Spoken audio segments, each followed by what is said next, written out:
We're going to be looking at financing as well as putting primary healthcare in the focus and looking at non-communicable diseases. There are many challenges still facing people all across the world. One of those challenges is access to universal healthcare.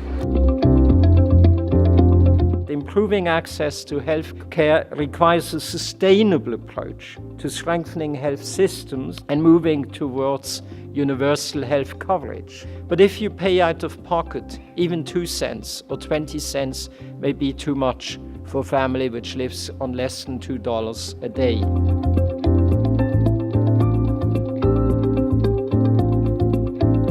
UHC, in the simplest of all terms, is nobody should have financial hardship if they need to access care. It's a value, it's a social contract, it's a commitment.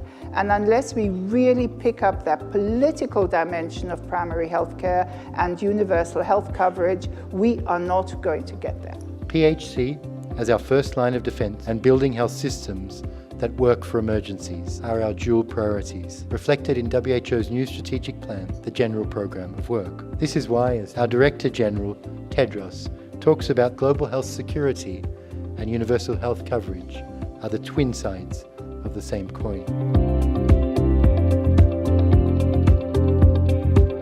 For Thailand, healthcare universal scheme is really important, and I believe that for healthcare scheme to be working properly, government really need to take into it and think as a good investment. Projections from the Kenya health sector plan shows that by the year 2025, NCDs will account for 50% of mortality, being equal to all the non-communicable diseases combined. From there on, if we do nothing, they will escalate to become the biggest killers. And 2025 is just next door. I'm still seeing very little NCDs represented in UHC in East Africa and in Sub-Saharan Africa in general.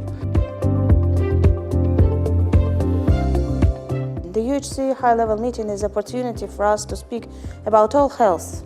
Of course, NCDs is the part of these health issues because of the numbers of the deaths that we've got every year of NCDs. We know that investing now in the best buys $1, we will get $7 back in 2030. That is why we have to focus and to put NCDs at the top of the priority agenda of UHC.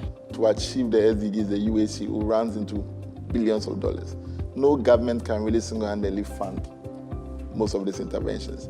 So for us in Ghana, and I think in most parts of the world, we really come to, we really need to study the private sector and see how we're able to work hand in hand in a win-win situation.